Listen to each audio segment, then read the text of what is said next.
9장의 초청장 이런 제목으로 오늘 말씀 나누도록 하겠습니다. 자, 지난주에는 지혜의 자서전으로 일컬어지는 본문을 살펴봤습니다.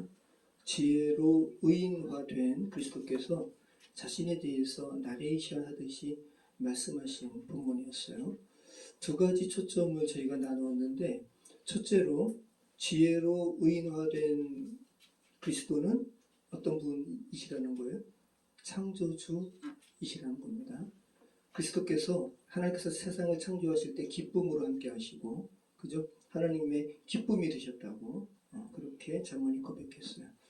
자, 이 지혜를 바울이 골로새서에서 뭐라 그랬죠?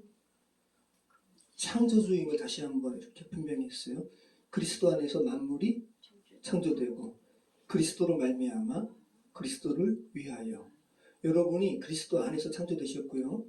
그리스도로 말미암아 이 세상에 오셨고, 또 여러분은 누구를 위하여 존재하시는 거예요? 그리스도를 위하여 존재하시는 거예요.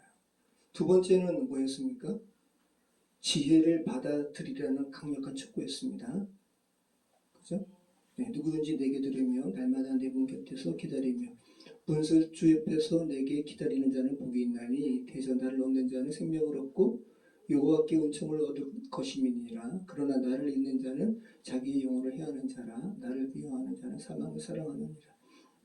지혜잖아요. 지난주 말씀드린 것처럼 지혜는 일반 세상 사람들은 추상명사로 그냥 여기는 거예요. 그죠? 근데 이 추상명사, 지혜가 없다고, 그죠? 사망과 영혼을 해하는 이런 부분으로 세상 사람들이 어떻게 이거 생각하겠어요? 그러니까 이 지혜는 추상명사가 아니라 그리스도라는 거예요. 그리스도 없으면 죽음이에요. 그리스도를 미워하면 사망을 사랑하는 자예요. 그리스도를 잃는 자는 자기의 영혼을 해하는 자예요. 아주 분명합니다. 강력하게 지혜를 받아들이라고, 그리스도를 촉구하라고 그렇게 말씀하고 있는 겁니다.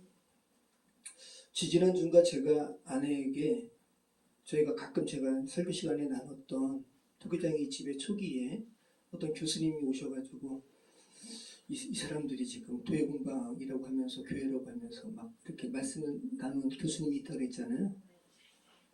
그러면서 자기는 성경을 받아들일 수가 없다고, 시아버지와 며느리 다말의 통칭 기사가 있는 성경이라면 그 거룩한 책에 이런 기사가 있는 그 종교라면 자기는 받아들일 수 없다고. 그래서 은혜와 율법에 대한 그런 이해가 주께서 허락을 하지 않으신 거죠. 그분께서 아마 돌아가신 것 같다고, 제가. 왜냐하면 이분이 지금 계시면 지금 85세에서 90세 정도 사이일 거거든요. 그리고 이제 기시가죠. 그래서 핸드폰 번호를 그 연세에 바꾸지 않을 텐데. 분명히 카톡에는 그분인데 다른 사람으로 이렇게 뜬 거예요. 그러니까 아마 확실치는 않지만 요양원에 가셔서 핸드폰을 이제 사용하지 않아서 그럴 수도 있고, 아무튼 전화번호가 말소되고 그 전화번호를 다른 분이 사용한 거죠. 그래서 혹시 돌아가셨다면 저는 그분에 대한, 그분이 오셔가지고 다말과 시아버지 유다의 기사를 이야기하면서 자신이 기독교 정체성에 대한 혼란을 저한테 이야기했다는 것은 그만큼 그 부분에 대하여 주님께 여쭈었다는 거잖아요. 그죠? 네. 정직한 질문을 한 거잖아요. 제 마음속에 하나님께서 그분의 시간 가운데 그 은혜와 율법에 대한 부분을 정확하게 설명하셨을 것이라는 소망을 제가 가져요. 네. 자, 우리의 건강함은 영원하지 않다는 거. 그죠? 제가 칼럼에도 제가 썼지만, 저는 이렇게 한 사람의 죽음을 떠올리면서 그 사람과 내가 이러한 어떤 에피소드가 있었어라는 것을 SNS에 그렇게 많은 사람들이, 유명인뿐만 아니라 일반인들도 나 정유성 씨를 우연히 봤다고. 어떤 사람은 자기가 군인이었을 때 낯이 익은 사람이 지나가는 거죠. 그러면서 자기가 아는 사람일 거라 생각을 해가지고 안녕하세요 라고 인사를 했다는 거예요. 근데 그분이 그래, 건강하게 그 생활 잘 하라고, 건강하게 제대하라고. 그리고 지난 다음에 보니까 옆에 있는 사람이 전유성 씨라고. 그러니까 일반인에게도 전유성 씨가 이렇게 좋은 기억으로 남은 그런 기억들을 서로가 그분의 죽음을 애통해하면서 추모하는 글을 SNS에 이렇게 올리는 걸 보고 야, 이분이 정말 좋은 분이셨구나. 근데 저는 이분이 기독교인으로 하나님을 아는 사람으로 마지막을 맞이했는지 저는 몰랐기 때문에 저도 안타까웠죠. 근데 이제 제가 공유해 드린 조혜련 씨의 그 형과 함께해서 그 전유성 씨와의 마지막 그런 시간들을 이렇게 오픈했잖아요. 그러면서 전유성 씨가 그랬다라는 거잖아요. 예수님을 영접했고, 그죠? 크리스찬 이성미 씨, 뭐 크리스찬 연예인들이 많잖아요. 와, 그러면서 조혜련 씨에게 그랬다라는 거 아니에요. 홍진희 씨라는 연예인이 자기에게 준 성경책이 있는데 그 시간 너무 작아가지고 자기가 민수기밖에 못 읽었다고. 창세기부터 민수기도 긴 거예요. 이분이 이제 얼마나 많이 수약해지셨어요. 그거 안타까워하고 그 다음에 너무 늦게 하나님을 알게 된 거에 대한 안타까움, 피력한 거예요. 근데 저는 이것이 그냥 이렇게 제 마음대로 살다가 마지막에 죽음을 앞두고 나 이제 하나님 믿었지, 나 이제 구원받았네 라는 값싼 그런 구원의 고백이 아닌 걸 저는 느껴요. 이분이 명석한 분이에요. 책을 하루에도 2-3권 읽는 분이라는 거예요. 그러니까 이분이 창조주 하나님을 알았어요. 그러면서 이분이 너무 애통해하는 거예요. 내가 이 시간 동안, 이 지난 시간 동안 어떻게 창조주 하나님과는 관계없는 그런 시간으로 나의 주께서 허락하신 나의 명석함과 재능을 내가 썼구나. 여기에 대한 회한이 제가 있는 것으로 제가 느꼈거든요. 얼마나 안타까울까요? 우리가 하나님을 믿지 못하고 하나님을 믿지 않은 상태에서 이제 죽음에 이른 후에 그 묻 영혼들은 나 이제 하나님 앞에서 이제 벌받았네, 심판받네. 여기에 대한 두려움에 대한 그 안타까움보다, 그 무서움보다 가장 먼저 자기 영혼에 대하여 내가 주께서 허락하신 인생의 그 긴 시간 동안 창조주 하나님 앞에 나아가지 못했던, 하나님께서 그렇게 세상 만물을 통해서 창조주가 계시다. 너희는 나의 피조물이다. 그리고 죄 가운데 그대로 있지만 구세주 그리스도를 영접함으로 하나님께 나와 라는 이 초청의 메시지를 내가 왜 거부했을까? 자신의 인생의 시간을 그렇게 낭비한 자신에 대해서 굉장히 안타까워할 거예요. 그런 마음이 이 전효성 씨의 이런 모습을 보면서 다시 한번 느끼게 돼요. 너무 마음이 아픈 거죠. 우리 재훈재요. 그리고 이제 또 아드님들, 따님들. 젊을 때가 마냥 있는 게 아니에요. 그죠? 예수님을 영접할 수 있는 시간이 마냥 있는 게 아니에요. 그리고 늦으면 늦을수록 스스로가 고통스러워요. 하나님을 영접하는 것은, 예수님을 영접하는 것은 이르면 이를수록 좋아요. 다시 한번 기억하시기 바라요. 자, 오늘로 잠언의 서론격인 1장부터 9장이 마쳐집니다. 잠언 31장 가운데 무려 서론이 1장부터 9장이에요.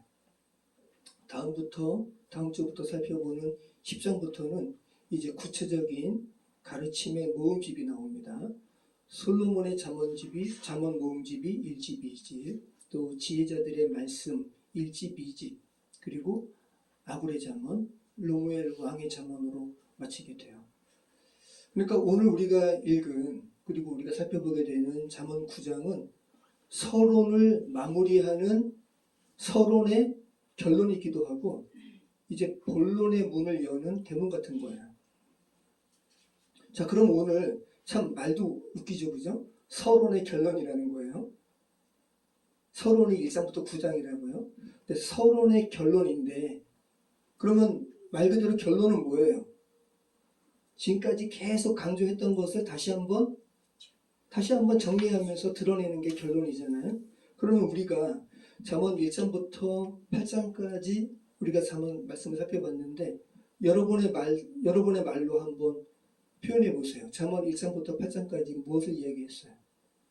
권사님의 표현으로.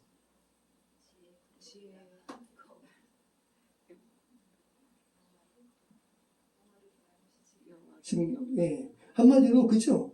한마디로 사망의 길이 있고 생명의 길이 있다. 내 아들아, 생명의 길을 선택하라. 그죠? 여호와를 경외하는 것이 지혜의 근본이다. 예. 여호와를 경외함으로 어리석은 자가 되지 말고 지혜로운 자가 되거라. 어리석은 것을 선택하지 말고 지혜를 선택하라. 이것이 잠언 1장부터 8장까지였고요. 이것을 다시 한번 오늘 서론의 결론격인 잠언 9장에서 되풀이하고 있는 거예요. 오늘 본문을 우리가 읽어봤는데 두 개의 초청에 대한 메시지예요. 지혜도 초청하고요. 무사람을, 그리고 미련한 여인, 오전부터 살펴봤던 음녀와 낯선 여인과 매를 같이 하는데 미련한 여인도 또 초청해요. 사람들을. 근데 분량이 달라요. 1절부터 12절까지가 지혜의 초청이고, 그리고 초청과 그 결과고, 13절부터 18절까지가 미련한 여인의 초청과 그 결과예요. 그러니까 이 낯선 여인, 악한 것도 선한 것을 모방한다고요. 근데 그 모방함이 완전치 못하다고요. 빈약하다고요. 견고하지 않다는 거예요. 근데 그 견고하지 않은 것을 따라요. 그러다가 사망에 이르는 거예요. 얼마나 어리석습니까? 우리 1절부터 6절 말씀을 같이 읽겠습니다. 지혜가 그의 집을 짓고 7 기둥을 다듬고 지혜를 잡으며 포도주를 혼합하여 상을 갖추고 자기의 영혼을 보내어 성중 높은 곳에서 불러 이르기를 어리석은 자는 이리로 돌이키라. 또 지혜 없는 자에게 이르기를 너는 와서 내 식물을 먹으며 내 혼합한 포도주를 마시고 어리석음을 버리고 생명을 얻으라. 명철의 길을 행하라 하느니라. 네. 자, 우리가 지금 1절부터 6절 말씀을 읽어봤는데 지혜가 지금 뭐 한다 그래요? 지혜가 그의 집을 짓고, 그죠? 그의 집을 짓고 7 기둥을 다듬고, 그러니까 집을 사람을 초청하기 위해서 집을 단장하는 거예요. 그 짐승을 잡고 잔치예요. 포도주를 혼합하여 상을 갖추고 잔치를 배설하는 거예요. 그리고 자기의 여종을 보내어 성중 높은 곳에서 사람들을 초청하는 거예요. 사람들을 생명의 집으로 초청하는 거예요. 여러분, 생명의 초청은 준비 없이 이루어지지 않아요. 네. 왔을 때 이곳이 생명의 집이구나라는 것을 사람들한테 알 수 있게끔 준비를 다 갖추고 사람들을 초청한다는 거예요. 자, 천지창조의 완전한 창조를 연상시키는 7 기둥, 완전함으로 기둥을 세운 집이고요. 그리고 고기와 포도주가 준비되어 있는, 그죠? 영혼의 만족과 묻 영혼의 완전한 안식을, 그러한 안식이 준비된 집이에요. 자, 그런데 3절과 4절 말씀 보면 성중 높은 곳에서 외치는 대상이 누구예요? 지금 성중 높은 곳은 사람들이 많이 모이는 곳이에요. 우리가 지금 계속 잠언 말씀에서 살펴본 겁니다. 음녀도 그곳에서 외치고 지혜도 외치고, 그죠? 근데 오늘 말씀이 참 특별하죠. 3절과 4절 말씀 보면 자기의 여종을 보내요. 누구의 여종이죠? 지혜의 여종이죠. 원어는 복수예요. 지혜의 여종들을 보내서 성중 높은 곳에서 그 지혜의 여종들이 하나같이 외치는 게 뭐예요? 지혜예요, 지혜.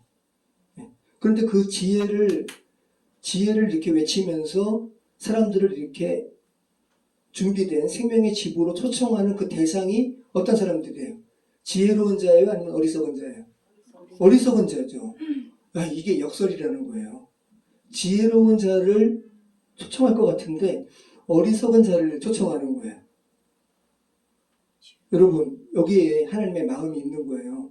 어리석은 자, 그대로 어리석게 굴다가 음녀의 집으로 가게 되면 멸망이죠. 계속 이야기하는 거, 지혜가 어리석은 자요, 그 길로 가지 말아라. 하나님의 마음을 우리가 알 수 있는 거죠. 자, 그러니까 지금 오늘 이 말씀을 통해서 우리가 알게 되는 건 뭐냐면 어리석은 자예요. 스스로 하나님 보기에 완전하게 다 준비된 자가 아니라는 거예요. 그죠? 마태복음 23장 12절 말씀 보면 누구든지 자기를 높이는 자는 낮아지고, 그러니까 성경 말씀은 역설이에요. 누구든지 자기를 낮추는 자는 높아지리라. 고린도전서 10장 12절 그런즉 선줄로 생각하는 자는 넘어질까 조심하라.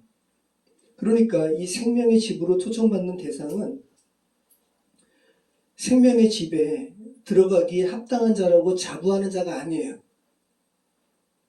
뭔가 하나님 앞에서 하나님 저는 생명의 집에 못 들어가요. 제가 너무 죄가 많네요. 다윗처럼 통에 자복하는 자, 그를 하나님께서 그런 사람들을 하나님께서 이렇게 부르신다고요. 난 이제 하나님 저는 하나님 집에 들어감이 마땅하죠. 이렇게 말하는 자가 아니라는 거죠. 자고하는 자가 아니에요. 그죠? 이거 잘 보시기 바래요. 성경이 어떻게 이렇게 역설로 말씀하시는지. 그러니까 성경이 말하는 바는 하나님의 나라는 자기가 있는 것을 기반으로 가는 곳이 아니라는 거예요. 이게 율법주의자들이잖아요. 나 율법을 다 지켰어? 그럼 나는 이제 갈 수 있지. 이게 아니라는 거죠. 오히려 자기에게 부족함이 있고 그것에 대하여 하나님께 긍휼을 기대하는 자가 하나님의 나라에 들어간다는 거예요. 네. 그리고 그 부족함은 하나님의 은혜로 채워지게 돼요. 그죠? 네. 먼저 된 자는 나중되고 나중된 자가 먼저 돼요. 우리 한상아 성도님 정말 어제 어린아이 같이 이렇게 그런 모습 보면서 하나님의 말씀도 그 순전한 마음에 이렇게 뿌리 내리면 굉장히 무성하게 자라요. 배강희 성도님도 마찬가지고. 참 역설로 말씀하시는 거 한번 잘 생각해 보시기 바라요. 그러면 오늘 이 잠언의 이 말씀은 마태복음에서 예수님께서 말씀하신 바와 맥락이 같아요. 자, 우리 한번 읽어볼게요. 자, 이에 재훈아 이에 종들에게 이르되 혼인 잔치는 준비되었으나 청한 사람들은 합당하지 아니하니 내거리 길에 가서 사람을 만나는 대로 혼인 잔치에 청하여 오라 하는데 종들이 길에 나가 악한 자나 선한 자나 만나는 대로 모두 데려오니 혼인 잔치에 손님들이 가득한지라 임금이 손님들을 보러 거기서 예복을 입지 않은 한 사람을 보고 이르되 친구여 어찌하여 예복을 입지 않고 여기 들어왔느냐 하니 그가 아무 말도 못하거늘 임금이 사원들에게 말하되 그 손발을 묶어 바깥 어두운 데에 내던지라 거기서 슬피 울며 이를 갈게 되리라 하니라. 청함을 받은 자는 많되 택함을 입은 자는 적으니라. 하나님은 많은 사람들을 구원하시기 위해서 많은 사람들을 청하죠. 근데 그 합당하게 그 하나님의 초청에 반응하는 자가 이렇게 없다라는 거예요. 오늘 이 천국 잔치에 초청하는 자를 한번 보세요. 보시면 착한 자만 하나님께서 이렇게 불러온 게 아니에요. 그죠? 사람이 보기에 착한 자예요. 악한 자도 이렇게 부르셨어요. 그러니까 선한 자나 악한 자나 모두 다 자신들이 하나님 앞에 다 부족한 자들이에요. 네. 자, 근데 이렇게 부족한 자들에게 아까 말씀드렸잖아요. 이 부족함을 누가 채워주세요? 하나님께서 채워주시는 거예요. 은혜로. 그럼 이런 자들이 내거리에서 하나님께서 이렇게 하나님께서 종들을 통해서 내거리에서 야 너희 그대로 가지 말고 일로 와 생명의 잔치집으로 초청하는데 이 혼인잔치에 생명의 잔치에 이제 주인이 들어오는데 합당한 예복이 있어야 돼요. 그러면 자기 인생길 가는 사람이 하나님 나라에 합당한 예복을 준비하고 다녀요? 아니죠. 그죠? 다 부족한 상태에서 그냥 자기 인생길 막 살아가다가 하나님의 은혜로 혼인잔치에 참여하게 됐어요. 그러면 당연히 이제 임금이 들어오시기 전에 그 초청한 자들이 자 임금 앞에 합당한 예복을 너희 입어야 돼 라고 하면서 그 예복을 다 입으라고 줬죠. 우리가 식당 갈 때 식당에서 뭐 음식 튀는 거 있으면 튀지 말라고 뭐 이렇게 조끼 같은 거 주잖아요. 그죠? 네. 예복은 천국에 다 준비되어 있는 거예요. 그런데 임금이 와서 보니까 예복을 입지 않은 사람이 있는 거죠. 야, 저들은 왜 예복 입지 않았어? 그죠? 예복을 입지 않은 한 사람을 보고 이르되 친구여 어찌하여 예복을 입지 않고 여기 들어왔느냐 하니 그가 아무 말도 못하거늘. 그러니까 대꾸할 수 없는 거예요. 왜냐하면 예복을 제공했거든요. 자기가 거부한 거예요. 예수 그리스도의 의. 그죠? 다 연약한 대로 부족한 대로 우리는 부름받아요. 그죠? 그리고 계속 하나님 앞에 저는 부족합니다. 저희 이 죄악을 어떻게 제가 감당할 수 있겠습니까? 이런 마음으로 나아가는 거예요. 그런 마음을 보시고 주께서 의의 옷을 입히신다고요. 근데 그것마저도 난 싫어요. 내 도덕으로 내가 잘 살아서 내가 그렇게 구원받아야지 어떻게. 그러니까 고 정유선 씨가 정말 정직하게 고백한 거잖아요. 조혜린 씨한테 그랬다라는 거예요. 내가 그래도 좀 이렇게 지금까지 내가 하나님을 거부했는데 어떻게 죽음 앞두고 지금 이렇게 하나님을 영접한다면 내가 너무 없어 보이잖아. 이렇게 고백했다는 거 아니에요. 정직한 거예요. 근데 이게 하나님 편에서 본다면 인간의 교만이라고요. 너 내가 건네주는 옷 입으면 돼. 그죠? 그 옷 입고, 근데 전유성 씨는 그 옷을 입었네요. 예수님이 영접하셨어요. 그죠? 그러니까 잠언 말씀이랑 참 역설로 이렇게 성경 말씀이 이야기하고 있다는 거 잘 생각하시기 바라요. 다시 이제 잠언으로 와서 지혜가 초청하는 자들이 어리석은 자를 대상으로 한다는 것은, 자, 지혜가 지금 다 맥락이 같아요. 지혜가 여종들을 이렇게 시부름시켜가지고 성중 높은 곳에서 사람들을 불러 모았잖아요. 그런데 그 대상이 어리석은 자를 대상으로 한다는 것은 그들이 그 여종들이 하는 말을 듣고 그 지혜의 집으로 간다는 소리는 어리석음을 이제 버린다는 소리죠. 그죠? 네. 어리석음을 버리는 그 결단이 그들에게 있었다는 거예요. 그리고 이제 지혜의 집에서 준비된 음식을 먹는다는 것은 이제 생명을 누리는 그러한 것을 말하는 거죠. 어리석은 자가 살기 위해서는 계속 노새처럼 완고한 그 어리석음을 버리고 명철의 길에 들어서야 함을 잠언은 계속해서 말씀하고 있습니다. 자, 우리 7절부터 12절 말씀 같이 읽겠습니다. 거만한 자를 징계하는 자는 도리어 능욕을 받고 악인을 책망하는 자는 도리어 흠이 잡히느니라. 거만한 자를 책망하지 말라. 그가 너를 미워할까 두려우니라. 지혜 있는 자를 책망하라. 그가 너를 사랑하리라. 지혜 있는 자에게 교훈을 더하라. 그가 더욱 지혜로워질 것이요 의로운 사람을 가르치라. 그의 학식이 더하리라. 읽을게요. 여호와를 경외하는 것이 지혜의 근본이요 거룩하신 자를 아는 것이 명철이니라. 나 지혜로 말미암아 내 날이 많아질 것이요 내 생명의 해가 내게 더하리라. 내가 만일 지혜로우면 그 지혜가 내게 유익할 것이나 내가 만일 거만하면 너 홀로 해를 당하리라. 계속해서 지혜로 인해서 생명의 해가 더한다고 이야기하고 있어요. 이 지혜는 예수 그리스도라는 거죠. 근데 우리가 7절 말씀부터 읽어봤지만 지혜가 모든 자에게 효력을 끼치는 것은 아니라고 이야기하죠. 그죠?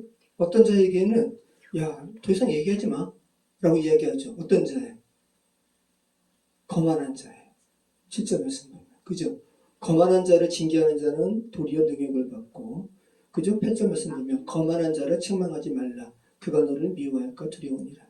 차라리 지혜 있는 자를 책망하라. 그가 너를 사랑하리라. 자, 그럼 거만한 자가 어떤 자들이에요? 루츠라는 단어인데 우리말로 이렇게 여러 가지 의미가 있어요. 비웃는 자, 희롱하는 자. 자, 하나님의 말씀에 대하여 이렇게 비웃네, 희롱하네, 입술을 비죽이네, 이렇게 한번 이렇게 여겨보시기 바래요. 자, 거만한 자는 하나님께서 거만한 자에게는 지혜가 효력을 미치지 못한다고 이야기해요. 그 거만한 자는 비웃는 자. 하나님의 말씀을, 그리고 하나님의 말씀을 희롱하는 자, 하나님의 말씀을 비추기는 자. 주의 복된 말씀이 선포되는데 입술을 비추기는 거예요. 아니지, 입술을 쭉 내밀면서. 이거 거만한 거예요. 업신여기는 자예요. 이들의 행위는 한마디로 지혜를 가치 없게 여기기 때문이에요. 네. 자신이 지혜보다 더 위에 있다고 생각하는 거예요. 이런 자들에게는 하나님께서 그런 자들에게 더 말할 필요 없다라고 이야기하고 있어요. 오히려 너에게 해가 된다고. 자, 분명한 것은 거만한 자는 오래 못 갑니다. 하나님께서 오히려 그들을 비웃으실 때가 속히 옵니다. 그들 자신이 고백하게 될 거예요. 이런 날이 너무 빨리 왔다. 내가 생각했던 것보다. 그러니까 다 하나님의 살아계시면 안다라는 거예요. 인간이 이렇게 완고하고 고집스러운 거죠. 자, 지혜의 초청장에 대해서 우리가 살펴봤고, 이제는 미련한 자의 초청장이 이제 초청하는 메시지가 있습니다. 우리 13절부터 18절 말씀까지 같이 읽겠습니다. 미련한 여인이 떠들며 어리석어서 아무것도 알지 못하고 자기 집 문에 앉으며 성읍 높은 곳에 있는 자리에 앉아서 자기 길을 바로 가는 행인들을 불러 이르되 어리석은 자는 이리로 돌이키라. 또 지혜 없는 자에게 이르기를 도둑질한 물이 달고 몰래 먹는 떡에 맛이 있다 하는도다. 오직 그 어리석은 자는 죽은 자들이 거기 있는 곳과 그의 객들이 수 깊은 곳에 있는 것을 알지 못하느니라. 자, 어떻게 지혜 있는 자의 초청과 어리석은 자, 미련한 자의 초청이 이렇게 달라요? 그죠? 지혜 있는 자는 어리석은 자를 대상으로 불렀죠? 그죠? 근데 오늘 보면 여기 미련한 여인은 어떤 자를 불렀어요? 자기 길을 바로 가는 행인들을 불렀어요. 바로 가는 자들을 오히려 불러가지고 사망의 길로 인도하는 거예요. 네, 굉장히 서로 이렇게 역설로만 이렇게 얼기설기 지금 얽혀 있습니다. 네. 미련한 여인은 지혜로운 자에 비해서 형편없어요. 바로 저번 말씀이 이야기하죠. 미련한 여인이 떠들며 어리석어서 아무것도 알지 못하고 아무것도 모르는 자예요. 생명에 대해서. 그런데 아마 외적으로는 예쁜가 봐요. 사람들이 혹할 만큼. 그런데 어리석은 거고. 근데 이 여자가 그렇게 떠들어요. 똑같아요. 자기 집 문에 앉으며 또 성읍 높은 곳에 사람들이 많은 곳에 가가지고 떠든다라는 거죠. 그러면서 뭐라고 이야기합니까? 지혜 없는 자에게 이르기를 17절 말씀 도둑질한 물이 달고 몰래 먹는 떡이 맛이 있다 하는도다. 잠언 5장에서 이 물은 정조를 의미했습니다. 그래서 남자에게 그저 자기 집과 관련해서만 그 물이 사용됐잖아요. 정조예요, 정조. 그러니까 한마디로 불륜이 더 쾌락적이지라고 이야기하는 거죠. 도둑질한 물이 달고 똑같은 말입니다. 몰래 먹는 떡이 맛있다. 이게 다 똑같은 의미예요. 자, 그 결과는 뭐죠? 어리석은 여인, 이 미련한 여인이 자기 길을 바로 가는 사람들을 유혹해가지고 음녀의 집으로 초청한 다음에 그 행한 결과는 뭐예요? 죽음이에요. 그죠? 그 집에 갔더니 많은 이들이 그 어리석은 자, 미련한 자의 속삭임에 빠져가지고 이미 죽어버렸네요. 그 시체가 가득해. 수울은 무덤이라고 그랬잖아요. 이미 미련한 여인이 있는 곳은 무덤이에요. 결국은 무덤이라고 이야기하고 있습니다. 말씀 마치겠습니다. 저번 말씀 이렇게 스피드 있게 하니까 좋죠. 그죠? 스피드 있게 할 때 아이들이 왔어야 되는데. 네. 언제 할지 그러니까. 자, 보세요, 여러분. 오늘 제가 제목을 2장의 초청장이라는 제목으로 삼았잖아요. 여러분, 초청이라는 말은 가치가 있어요, 없어요? 있어요. 이미 가치가 있어요. 초청이라는 말은 선한 거예요. 그죠? 무가치한 게 아니에요. 이미 선함이라는 가치가 이 안에 있는 단어예요. 여러분, 초청받으면 좋으시잖아요. 그죠? 저희가 월간 도예라는 잡지를 한 몇 년 구독했는데 월간 도예를 구독할 때 초청장이 왔어요. 그 안에. 그래서 저는 대단한 건 줄 알았어요. 야, 초청장. 도자기 하는 사람들 초청장이네 하면서 이제 연반을 갔거든요. 킨텍스에서 하는. 무슨 전람회 같은 건데. 근데 그 다음에 안 가요. 뭐 그렇게 이렇게 가야 될 필요성을 못 느껴서. 그러니까 이 세상은 초청장이 남발되는, 그죠?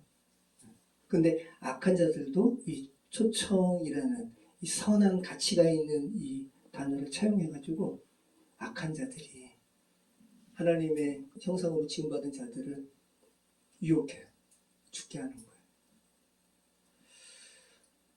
요즘에 이렇게 캄보디아에 대한 그 나쁜 기사가 많아요. 그죠? 캄보디아에서 한국 대학생이 시체로 발견됐어요. 근데 가족들 얘기겠죠. 박람회가 캄보디아에서 아마 개최된다고 박람회 간다고 이렇게 떠난 거예요. 근데 알고 봤더니 아마 통장도 개설했겠죠. 통장을 비싼 값에 팔 수 있다고 아마 국내 브로커가 이렇게 이야기한 거겠죠. 그러니까 쉽게 돈을 번다는 속성에 빠지면 안 돼요. 그 지금 중국 조선족들이 아마 그 안에도 있고 중국인들도 있고 그래서 이제 조선족 어투를 사용하는 사람이 그 가족에게 전화를 한 거예요. 당신의 아들이 말썽을 일으켰는데 그거 뭐라 그래? 그거 나는 이렇게 요즘에 단어가 생각이 안 나. 그것 좀 무마시키려면 5천만 원 필요하다고. 그래서 이제 외교부에 신고해가지고 잡혔어요. 승용차 안에서 이미 사망한 채 발견됐고 그 옆에 중국 조직원들도 이렇게 있어서 체포됐어요. 너무 마음이 아프죠. 20대 대학생인데. 그러니까 이 세상은 유혹하는 거예요. 근데 그 유혹하는 말이 초청이라는 선한 가치가 있는 말로 유혹하는 거예요. 우리 재훈재현 또 수빈이도 대학교 가면 유혹할 거예요. 사이비가. 너희 외로 갔지. 너 혼자 공부하느라고 외로 갔지. 하면서 신천지, 안상홍의 증인, 각종 이단들이 그렇게 살갑게 돼. 그리고 빠져가는. 자, 그리고 또 이 초청과 관련해서 여러분 제가 예전에 저희 교회방에도 제가 너무 마음이 아파서 이만갑에 이제 만나러 갑니다라는 프로에 오길남 박사와 관련된 그런 방송을 해서 제가 너무 마음이 아파서 그때 같이 공유했죠. 아마 기억나실 거예요. 지금 제가 말씀드리면 1980년대 초에 서독에서 경제학을 공부한 사람이에요. 오길남 박사. 근데 그때가 박정희 대통령 유신 체제였잖아요.